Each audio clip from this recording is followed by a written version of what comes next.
And now a word from our sponsor, Smarsh.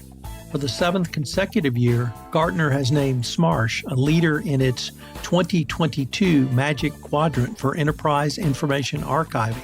Partnering with an organization like Smarsh is key for forward-thinking organizations to maintain compliance with record-keeping regulations, prepare for litigation events or e-discovery requests, and prevent risky behavior that could damage brand reputation. Smarsh stood out for launching a communications intelligence platform, enhancing voice archiving, enabling compliant adoption of Microsoft Teams, and supporting direct-from-carrier data capture. Read the 2022 Gartner Magic Quadrant to learn why Smarsh was named a leader for the seventh year in a row and positioned for overall completeness of vision. You can download the report today at smarsh.com. There is a question of the types of talent that they need to do these things that are not core to their business. So with these two factors in mind, they have to rely on third parties or contractors or external talent to help them perform their operations optimally. Add to that supply chain disruptions and the need for backfilling talent, especially in the recent months and years, with so many people leaving their jobs, that has required companies to rely on third parties more and more. And so companies can outsource the work, which is an imperative for them, but they can't outsource the risk. Welcome to the Innovation and Compliance Podcast, part of the Compliance Podcast Network. Join us every week as we talk with industry innovators who are making compliance to help business run more efficiently and, at the end of the day, more profitably. Here's your host, Tom Fox. Hello, everyone. This is Tom Fox, back for another episode. Today, I have with me Sandeep Bhide. Sandeep is with ProcessUnity, and they had a very interesting report that came out, and I asked him if he would take some time to visit with me about that report and talk a little bit about ProcessUnity. So, Sandeep, first of all, thank you so much and welcome to the podcast. Sandeep, in the compliance profession, whether it be services or products, I often say that we're almost always related somewhere. And it turns out you and I are related because we have, you were at Hyperos at one point, and I did lots of work with Hyperos at one point. So that makes us related. I'm glad we could finally connect for this podcast, but could you tell our audience a little bit about your professional background? Yeah, absolutely, Tom. It'd be my pleasure. So I've spent my entire life in business to business enterprise software, and I have performed many roles in pre-sales, in post-sales. I've even run engineering, but in the past 15 years or so, I've kind of settled down on product management. And my educational background is that I have a bachelor's in computer engineering, and I've also done my Master of Business Administration in finance, actually, from Rutgers University. And in the past 15 years, because of my background in multiple industries, solving multiple industry problems with software, I thought the best place for me where I had the most fun and I was able to contribute was in managing software, in actually defining what is needed to solve business problems. And of those 15 years, the last 12 years have been actually focused on third-party risk management.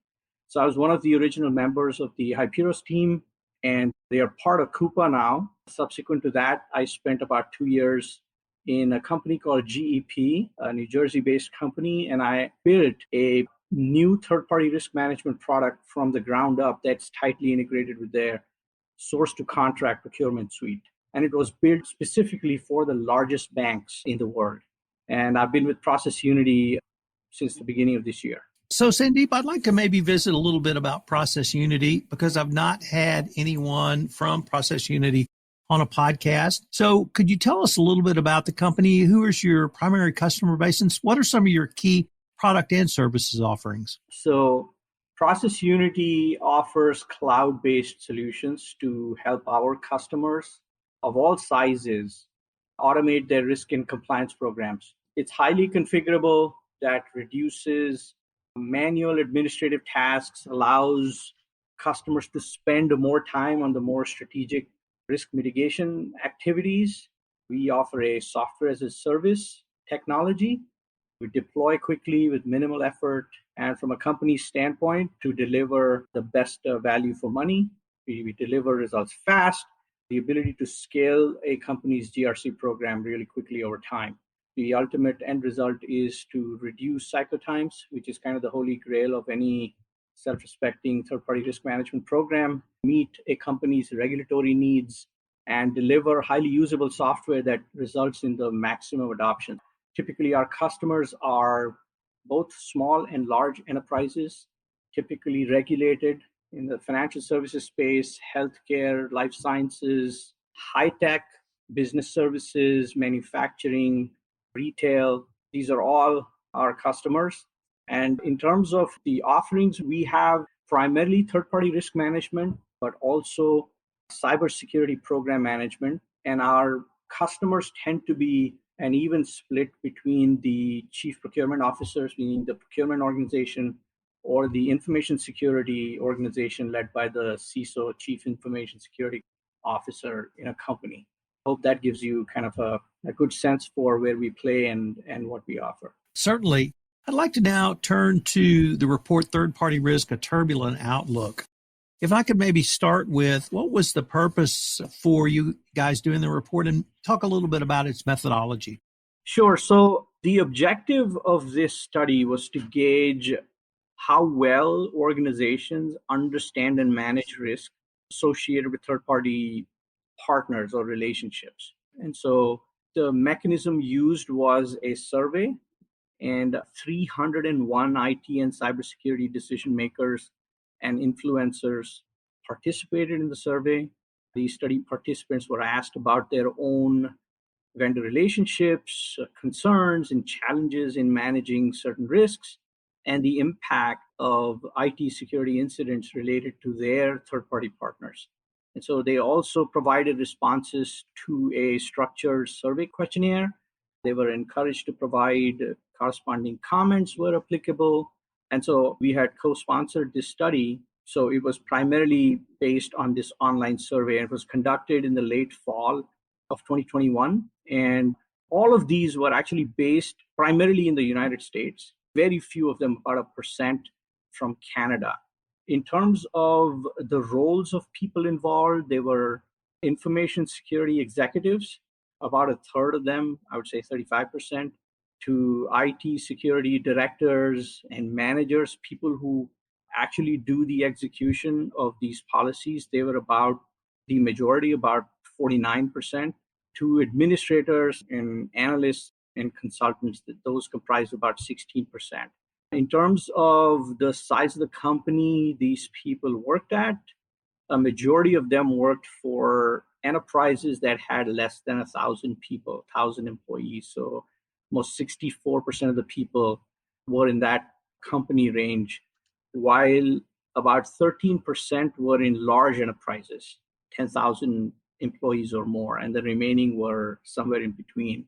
In terms of the size of the security teams, which is an important aspect in any information security or cybersecurity management program, a majority had about 20 or less IT people, security people on their team, and the remaining had larger organizations. In terms of the industry coverage, it was evenly split, I would say, between business and professional services, about 16%, manufacturing around 18%, retail and e-commerce companies around 11%, high tech around 11%, so fairly even. And then from there to financial services around 9%, and then everything else, healthcare, education, transportation, government, nonprofit, the rest. That was kind of the structure of the study. Sandeep, could you share with us some of the key executive findings or the executive summary?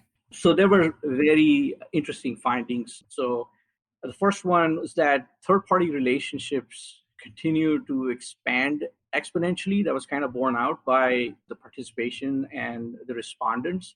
And companies continue to seek outsourced services and software to perform optimally and to backfill talent and supply shortages because of the ongoing pandemic.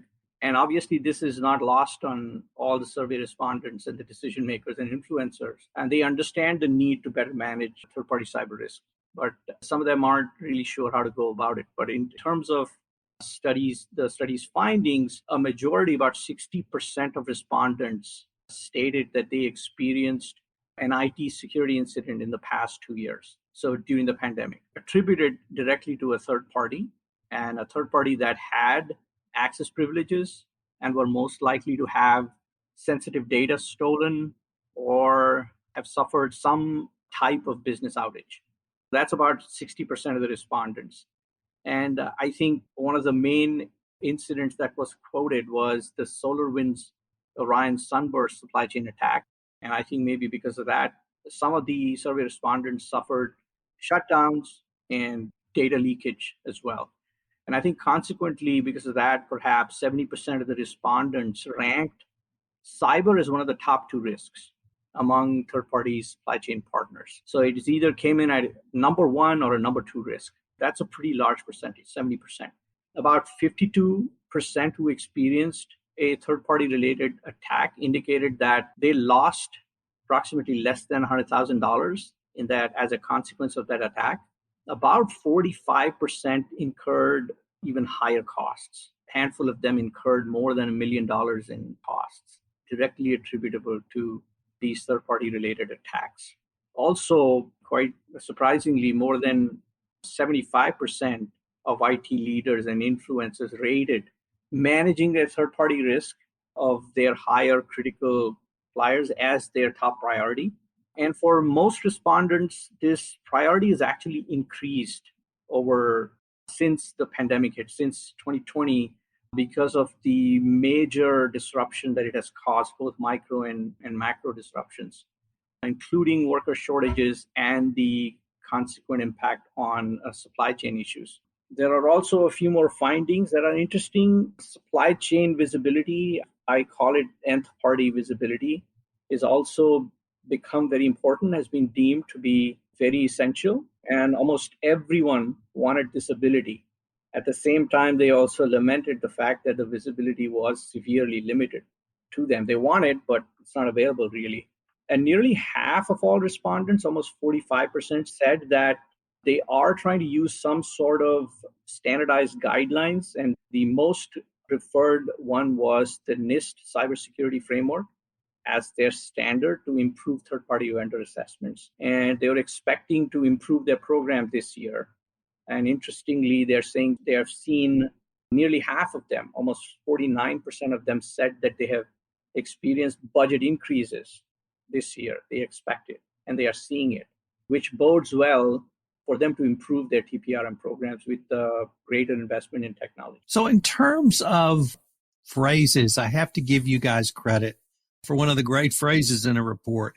I'm going to cite back to Winston Churchill because he wrote a book with this title, and it's A Gathering Storm. And I was really intrigued by the use of that.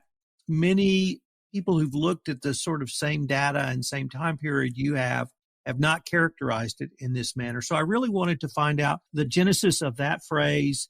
What is the gathering storm? And then maybe move into some of the technological solutions that you and your colleagues at ProcessUnity believe can help us navigate this coming storm. Absolutely. Think about the backdrop and think about what has happened in the past 2 years. In 2020 and 2021, we all experienced these lockdowns due to this deadly and contagious virus, this massive work from home movement, a rising death rate because of that, civil unrest, the contentious US elections, and the pandemonium that caused, and finally, supply chain shortages that resulted. And then I would add more recently, the Great Resignation. As regards supply chain disruptions, I tell you, I just ordered a fridge. It's coming in September of this year. I mean, that's insane. A fridge from the US. Anyway, meanwhile, in the cyber world, I think the biggest story arguably is the SolarWinds hack. And if you think about that, it is probably one of the largest and widest data breaches today. Most people, all your listeners have probably heard about it or read about it. But Just to give you a sense for how big this was, one of the very important research firms out there, FireEye, they actually announced this in December and that they discovered this backdoor malware coming from an on-prem software called that is used by many actually government institutions to monitor IT performance. It's on-prem software called SolarWinds, Orion, and they dubbed it, FireEye called it Sunburst. And these attackers, most probably state-sponsored Russian, they can use this software with the backdoor that it opens to hack into any organization that's using SolarWinds Orion. And they have demonstrated that they can move laterally once they are in to other systems and they can exfiltrate data. And in fact, some of the participants in the survey reported that they have experienced system slowdowns, work disruptions, and malware infections from downstream effects of this hack. Now, this campaign of the SolarWinds hack actually probably started in the spring of 2020, and it is ongoing right now. The full effects of it haven't been actually realized. So this Orion, this SolarWinds platform is actually widely used and deployed. In fact, there were estimated around 18,000 known downloads and updates of this platform that resulted in this getting inserted into every company's systems and opening them up to this threat. So the unique thing about this hack was that it wasn't detected. It wasn't detected by antivirus software, and it wasn't detected by the normal intrusion detection systems.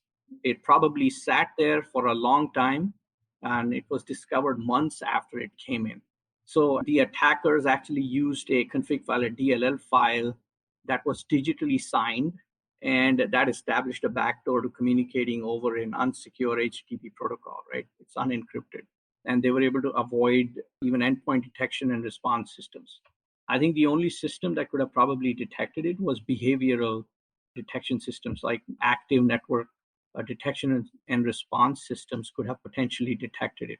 SolarWinds was one example, right? There were other supply chain attacks. Right after SolarWinds, I think the most notable one was the one that happened in May 2021. It was a ransomware attack on the Colonial Pipeline system.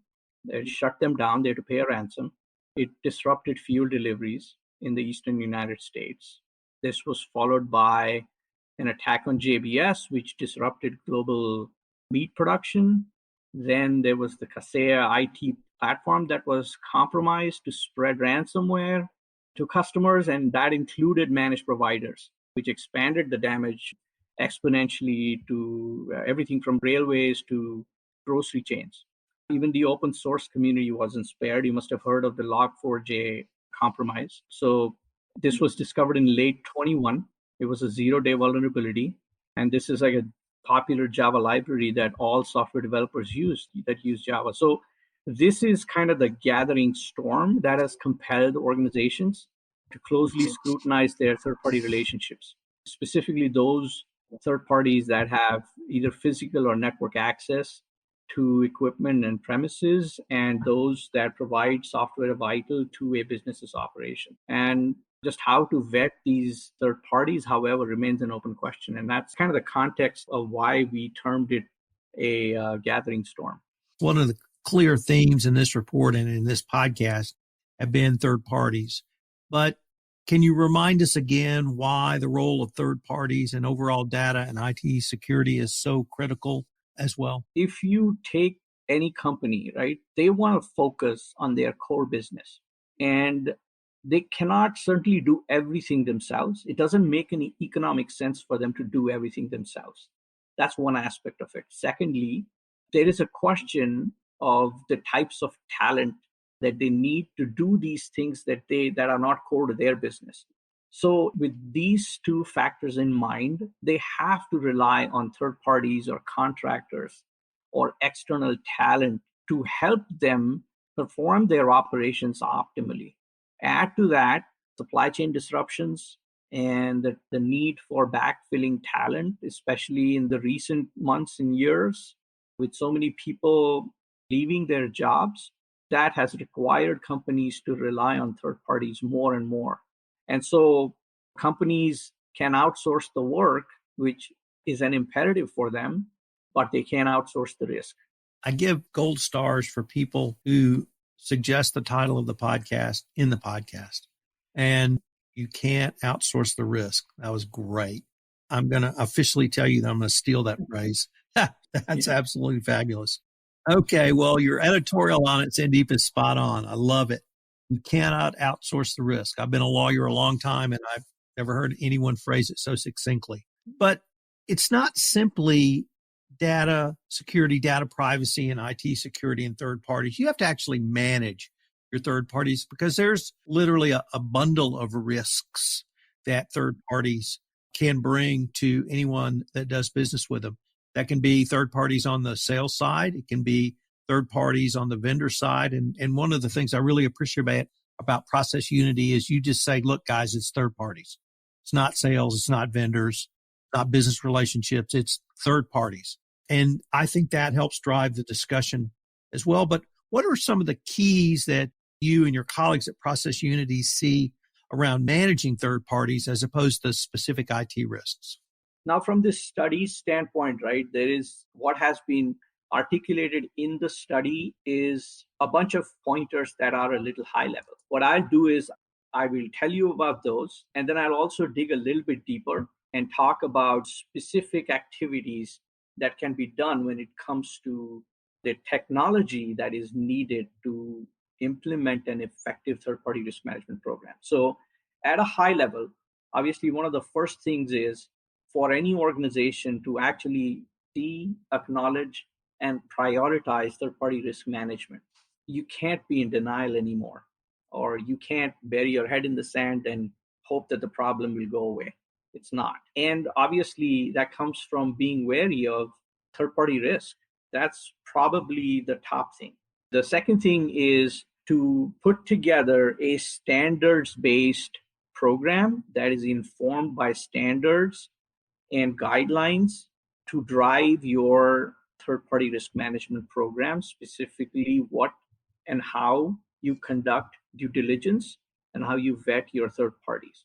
And so from our survey respondents, what we found is that the NIST cybersecurity framework is probably the most popular and the most used industry standard guideline out there. Almost 48% of our respondents actually rely on the NIST CSF framework. And then there were about 28 and 27%, and even split between the ISO 27001 and 27036 frameworks. The only difference is 27001 is the original one that focuses more on information security systems internally within the organization, all systems. And then the 27036 focuses more on information security systems within the context of their supply relationships, their third-party relationships. So that's kind of the second key, following industry standards and guidelines. And then adopting multiple methods to actually vet the third parties. So you can't just be unidimensional there. I think came out really clearly that people use different forms of vetting their third parties. They use things like questionnaires, which is a direct way of vetting a third party. They use outside services to help them conduct their assessments. They use external content, another indirect method, to inform themselves on various types of risks that these third parties expose them to. And then they also do using in-house resources and outsource resources, assessments which require subject matter expertise to actually evaluate controls that these third parties have in place. And the fourth one being that they continually reassess for risk. That includes continuous monitoring and sometimes repeating the risk assessments from scratch on these third parties. Improving supply chain visibility is a key. This includes your direct third parties, their third parties, meaning fourth parties, and nth parties. A majority of them, of the survey respondents, had an idea as to who their fourth parties were, but most of them didn't. Very few of them actually knew the entire landscape of their nth parties. And finally, I think the most important one is to adopt a technology solution, something like ProcessUnity, to help you manage your third-party risk management program. Now, here, I think there are several things you got to do, right, in the order. You have to inventory your third parties. You need to know the nature of the work that they are doing for you, what type of access they have. You have to do an inherent risk assessment. You have to determine the due diligence commensurate with the risk of that third party, and that can be informed by the different frameworks that I touched on previously. And then you have to identify issues and remediate them, and then continuously monitor your third parties. So that's kind of the keys to a good third-party risk management program. Sandeep, I think we should acknowledge that we're recording this during the Russian invasion of Ukraine.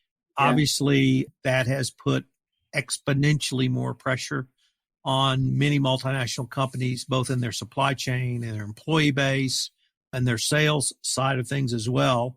This report was put together or researched in December of 2021, and it really drives home the message that I try to articulate, which is it's not disaster recovery. It's not even business resiliency. It's now business as usual. And companies need to have agility. They need to have nimbleness, but they need to have processes in place to be able to respond to events literally now on a global basis. You talked about some of the things that have happened inside the United States, but we should acknowledge really the impact of the rest of the world. And I want to use that introduction to ask you to maybe think about, or at least tell us what you see down the road in 2025 and beyond. Is it going to be a series of storms? Can we weather the storms? Will technology take us in new and different directions? Is ProcessUnity working on things? Are you listening to your clients and customers and hearing their concerns and incorporating that back into your service offerings? I realize it's very open-ended, but I'm asking you to maybe put on your prognostication hat and tell us where you see all of this going down the road and what we should prepare for the consumers of the ProcessUnity products. That's a great question, actually. I mean, if you think about what happened in 2020 and in 2021, the number of cyber attacks, the incidence of documented known cyber attacks has only gone up. I can literally tell you there were at least 24 in 2020 documented. These are big companies, private enterprises that got hacked. There's another saying, you're either hacked or you don't know it yet. You heard of that one. So that's a cliche almost in the cybersecurity space. But really, the way I think about it is that there is going to be no let up in that. That's going to happen. You have to assume that these attacks are going to continue to happen. They're going to be perhaps greater state-sponsored hackers to be expected, but ultimately what you do about them is what needs to change fundamentally. So it's not good enough to just have a program, a compliance check-the-box approach because of the saying you liked, right? You cannot outsource the risk. You can't have that compliance check-the-box approach. That's not going to help you. It's going to make you vulnerable, and it's going to really obviate the need to do something serious about it. Secondly, I see a real convergence between what was traditionally called third-party risk management and information security or cybersecurity management. Definitely those two are probably the number one and number two topics being discussed in every boardroom today. So we definitely see a convergence of that. And we see a convergence, we see greater collaboration between companies where the Chief Information Security Officer's organization is advising the third-party risk management organization and the procurement organization from an operational risk standpoint, from a standards-based approach. From our customer base, potential prospect base and customer base, I think the need of the hour is greater automation from a due diligence standpoint based on standardized controls assessments and evidence gathering strategies. And we also feel that because this is going to become burdensome for organizations and primarily for third parties, we see greater applications of artificial intelligence, especially when it comes to helping companies deal with the growing volume of due diligence that they have to deal with. In my opinion, those are kind of the things that you're going to see more and more of as you go through the next 3 years. Sandeep, unfortunately, we are near the end of our time for this episode, but I was wondering if our listeners wanted any more information on yourself, any of the topics we've talked about, or to download a copy of the report and get more information on ProcessUnity, what would be the best way for them to do so? The ProcessUnity website is a great start. If you want to connect with me, you can look me up on LinkedIn.